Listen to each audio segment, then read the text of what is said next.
नमस्कार दोस्तों, स्वागत है आपका ग्राइंडिंग सक्सेस चैनल पर। दोस्तों, आज इस वीडियो में हम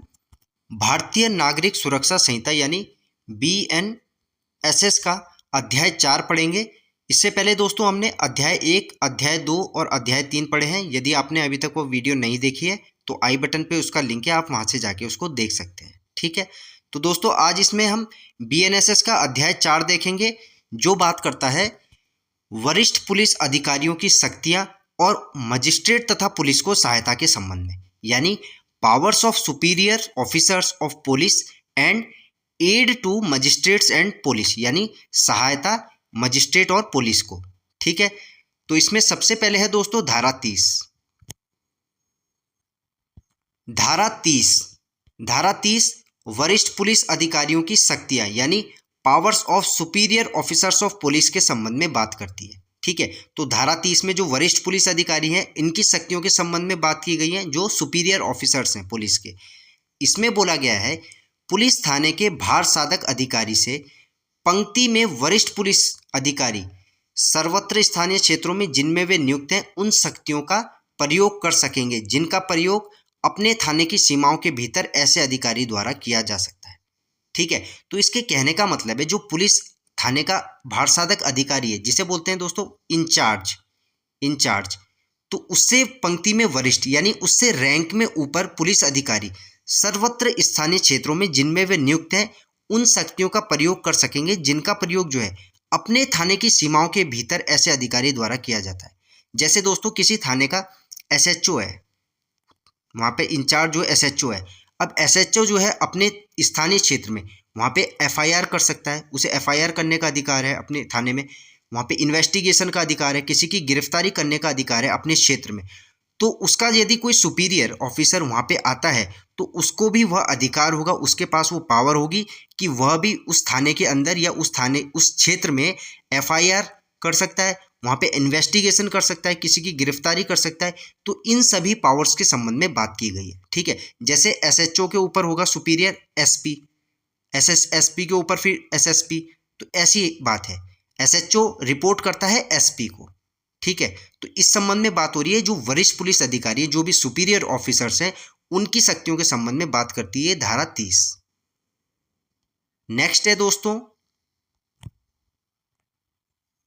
दोस्तों धारा 31। धारा 31 जनता कब मजिस्ट्रेट और पुलिस की सहायता करेगी, यानी पब्लिक व्हेन, दोस्तों ये व्हेन है, ये मिसप्रिंट हो गया है, public when to assist magistrates and police. तो जनता जो है कब मजिस्ट्रेट और पुलिस की सहायता करेगी, इस संबंध में बात करती है BNSS की धारा 31। इसमें बोला गया है प्रत्येक व्यक्ति ऐसे मजिस्ट्रेट या पुलिस अधिकारी की सहायता करने के लिए आबद्ध है जो निम्नलिखित कार्यों में उचित रूप से उनकी सहायता मांगता है। ठीक है, तो प्रत्येक व्यक्ति मजिस्ट्रेट और पुलिस अधिकारी की सहायता करने के लिए आबद्ध है जो निम्नलिखित कार्यों में उचित रूप से उनकी सहायता मांगता है। जैसे किसी अन्य ऐसे व्यक्ति को जिसे ऐसा मजिस्ट्रेट या पुलिस अधिकारी गिरफ्तार करने के लिए प्राधिकृत है, उसे पकड़ना या उसका निकल भागने से रोकना।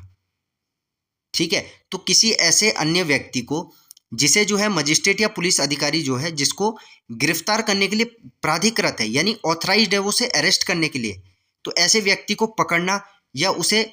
निकल भागने से बचने से रोकना इस संबंध में, या शांति भंग का निवारण या दमन, जैसे शांति भंग हो रही है या उसका निवारण करना, उसका दमन करना, या किसी लोक संपत्ति को क्षति पहुंचाने के प्रयत्न का निवारण, यानी किसी पब्लिक प्रॉपर्टी को यदि क्षति पहुंचा रहे तो उसे क्षति पहुंचाने के प्रयत्न का निवारण करना। तो इस संबंध में जो है प्रत्येक व्यक्ति को मजिस्ट्रेट या पुलिस अधिकारी की सहायता करने के लिए वह आबद्ध होगा।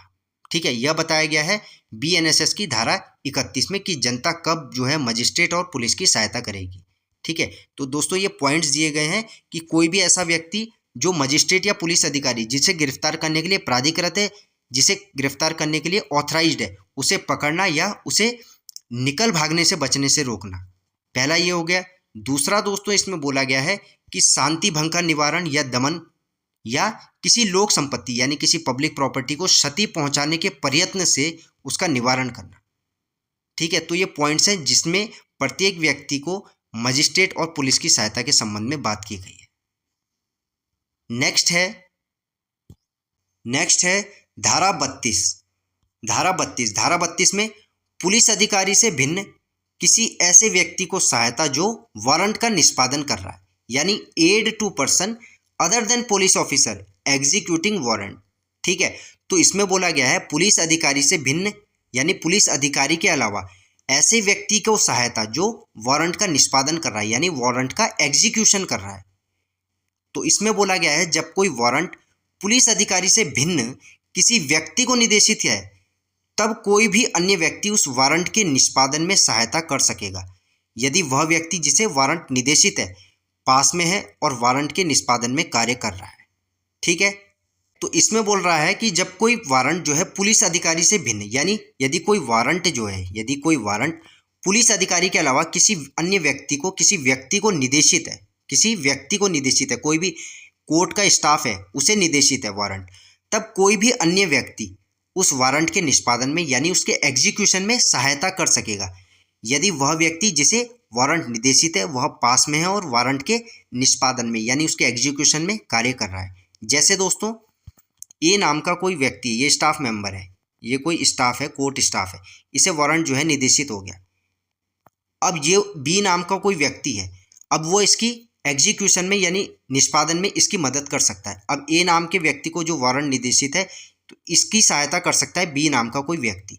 पर ऐसा नहीं होगा कि ये ए नाम के व्यक्ति को वारंट निर्देशित हुआ है तो इसने बी नाम के व्यक्ति को वारंट पकड़ा दिया है तो इसका जो है निष्पादन ये कर दे, ऐसा नहीं होगा। इसकी उपस्थिति में, ए की उपस्थिति में बी नाम का व्यक्ति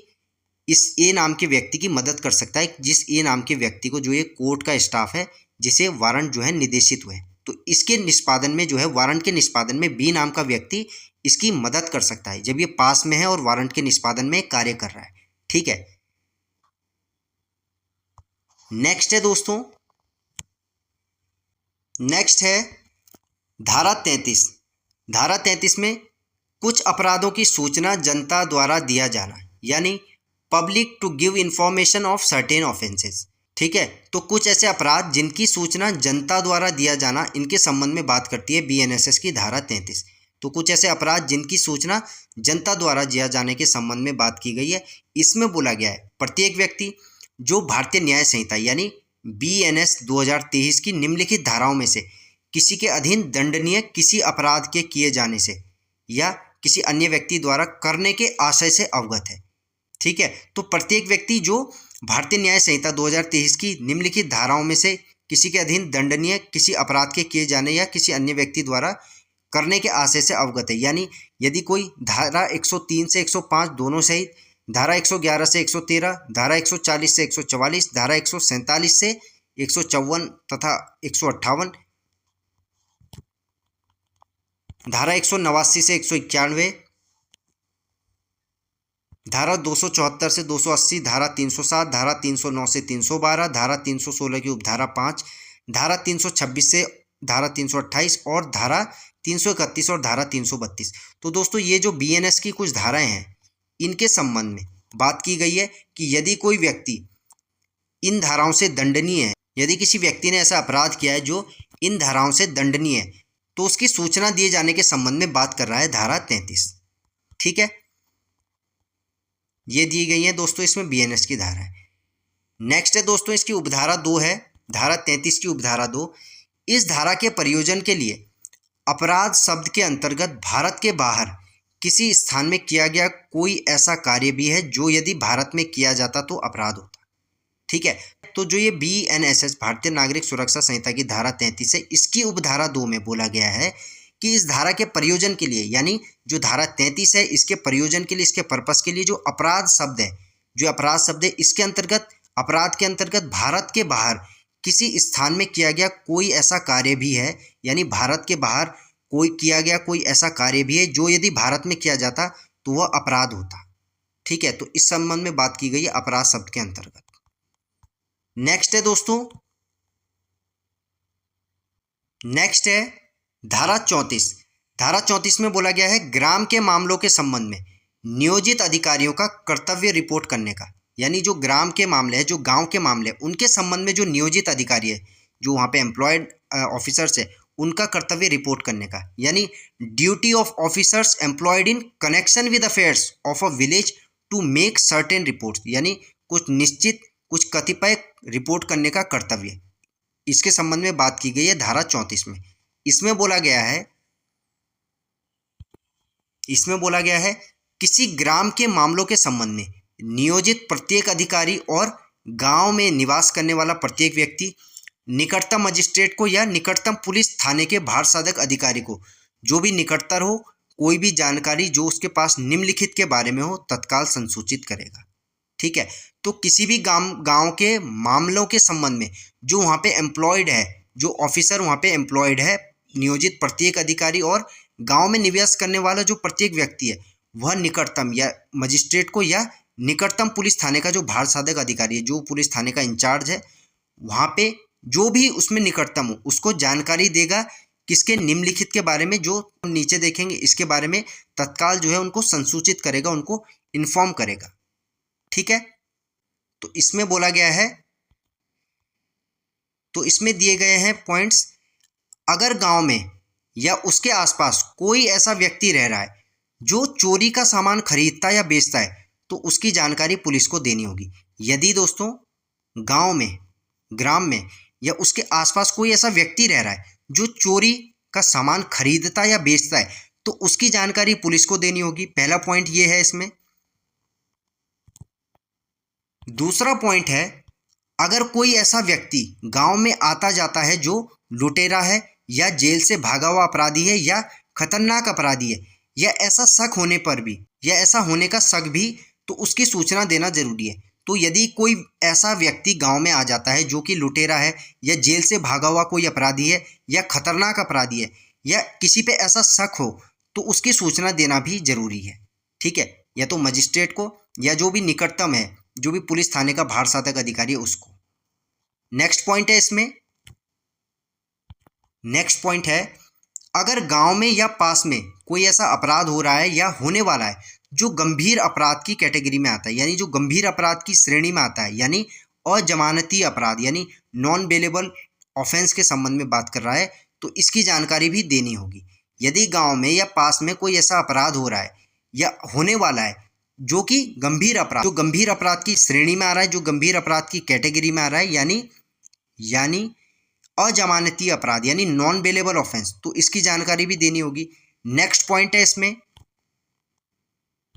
नेक्स्ट पॉइंट है, यदि किसी की अचानक या संदिग्ध मौत हो जाए या कोई लाश या उसका हिस्सा संदिग्ध हालत में मिले या कोई व्यक्ति अचानक गायब हो जाए और शक हो कि उसके साथ अपराध हुआ है तो इसकी सूचना तुरंत देना जरूरी है। ठीक है, तो इस संबंध में भी कि यदि किसी की अचानक या संदिग्ध मौत हो जा रही है या कोई लाश या उसका कोई हिस्सा संदिग्ध हालत में मिले या कोई व्यक्ति अचानक से गायब हो गया और शक हो कि उसके साथ कुछ अपराध हुआ है इस संबंध में, तो इसकी सूचना तुरंत देना जरूरी है। ठीक है,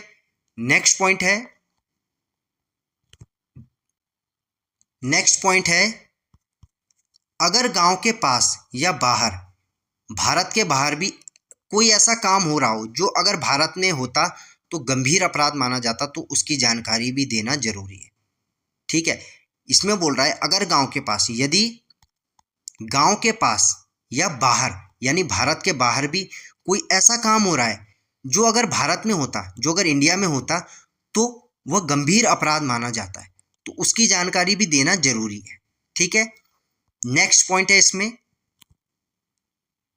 नेक्स्ट है इसमें, यदि कोई ऐसी बात या जानकारी हो जो कानून व्यवस्था को प्रभावित कर सकती है या अपराध रोकने से जुड़ी हो या लोगों और संपत्ति की सुरक्षा से जुड़ी हो और जिसके बारे में जिला मजिस्ट्रेट ने राज्य सरकार की पूर्व मंजूरी से आदेश दे रखा हो, तो ऐसी जानकारी भी पुलिस या मजिस्ट्रेट को देना जरूरी है। ठीक है, तो यदि कोई ऐसी बात है, यदि कोई ऐसी जानकारी है जो कानून व्यवस्था को प्रभावित कर सकती है या जो अपराध रोकने से जुड़ी हो या जो लोगों और संपत्ति की सुरक्षा के से संबंधित हो, उससे जुड़ी हो और जिसके बारे में जिला मजिस्ट्रेट, जो डीएम है, जो डिस्ट्रिक्ट मजिस्ट्रेट है, उसने राज्य सरकार की पूर्व मंजूरी से आदेश दे रखा हो, तो ऐसी जानकारी भी जो है पुलिस और मजिस्ट्रेट को देना जरूरी है, उन्हें इन्फॉर्म करना जरूरी है। ठीक है, नेक्स्ट है दोस्तों इसमें, इसकी उपधारा 2 है। इसमें बोला गया है इस धारा में ग्राम के अंतर्गत ग्राम भूमि यानी विलेज लैंड्स भी हैं। ठीक है, तो जो BNSS भारतीय नागरिक सुरक्षा संहिता की धारा 34 है, इसकी उपधारा 2 में बोला गया है कि जो ग्राम है, जो गांव है, उसके अंतर्गत ग्राम भूमि यानी विलेज लैंड्स भी हैं। दूसरा, इसमें उद्घोषित अपराधी यानी जो प्रोक्लेम्ड ऑफेंडर है, उसके पद के अंतर्गत ऐसा व्यक्ति भी है जिसे भारत के किसी ऐसे राज्य क्षेत्र में जिस पर इस संहिता का विस्तार नहीं है, किसी न्यायालय या प्राधिकारी ने किसी ऐसे कार्य के बारे में अपराधी उद्घोषित किया है जो यदि उन राज्यों में जिन पर इस संहिता का विस्तार है किया जाता तो भारतीय न्याय संहिता 2023 के अधीन 10 वर्ष या उससे अधिक के कारावास या आजीवन कारावास या मृत्यु दंड से दंडनीय होता। ठीक है, तो इसमें बोल रहा है जो भी उद्घोषित अपराधी है, जो भी प्रोक्लेम्ड ऑफेंडर है, वो उसके अंदर कौन कौन आएगा, उसके अंदर ऐसा व्यक्ति आएगा जो भारत के किसी ऐसे राज्य क्षेत्र में जिस पर जो है इस संहिता का विस्तार नहीं है, जिस पर जो है BNSS का विस्तार नहीं है, इसमें रह रहा है, जो कि किसी न्यायालय यानी किसी भी कोर्ट ने या प्राधिकारी ने ऐसे कार्य के बारे में उसे अपराधी जो है उद्घोषित किया है। तो जो यदि उन राज्यों में जिन पर इस संहिता का विस्तार है उसमें किया जाता तो भारतीय न्याय संहिता 2023 के अधीन 10 वर्ष या उससे अधिक के कारावास या अधिक आजीवन कारावास या मृत्यु से दंडनीय होता। ठीक है, नेक्स्ट है दोस्तों, इसमें नेक्स्ट पॉइंट है इसका ग्राम के मामलों के संबंध में नियोजित अधिकारी। जो भी गांव के मामलों के संबंध में नियोजित अधिकारी है, इसके शब्दों से ग्राम पंचायत का कोई सदस्य अभिप्रेत है और इसके अंतर्गत मुखिया और प्रत्येक ऐसा अधिकारी या अन्य व्यक्ति भी है जो ग्राम के प्रशासन के संबंध में किसी कर्तव्य का पालन करने के लिए नियुक्त किया गया है। ठीक है, तो यह बोल रहा है कि ग्राम के मामलों के संबंध में जो नियोजित अधिकारी है, उससे मतलब है जो गांव के मामलों के संबंध में जो वहाँ पे एम्प्लॉयड ऑफिसर है उससे संबंध उसके बारे में बोला गया है कि वह ग्राम पंचायत का कोई सदस्य है, कोई जो भी ग्राम पंचायत है उसका सदस्य है। यह बात कर रहा है ग्राम के मामलों के संबंध में जो भी नियोजित अधिकारी है वह ग्राम पंचायत का कोई सदस्य होगा और इसके अंतर्गत मुखिया या प्रधान और प्रत्येक ऐसा अधिकारी या अन्य व्यक्ति भी जो ग्राम के प्रशासन, जो गांव के एडमिनिस्ट्रेशन के संबंध में किसी कर्तव्य का पालन करने के लिए उसे वहां पे अपॉइंट किया गया है, उसे नियुक्त किया गया है। ठीक है, तो ये थी दोस्तों धारा 34। ठीक है, तो दोस्तों ये था भारतीय नागरिक सुरक्षा संहिता यानी BNSS का अध्याय 4, जिसमें हमने धारा 30 से 34 तक पढ़ा। इसका दोस्तों नेक्स्ट चैप्टर है, वो बात करता है व्यक्तियों की गिरफ्तारी के संबंध में यानी अरेस्ट ऑफ पर्सन्स के संबंध में। तो दोस्तों मिलते हैं आपसे इसके नेक्स्ट चैप्टर में, इसके नेक्स्ट अध्याय में, अध्याय 5 में। धन्यवाद।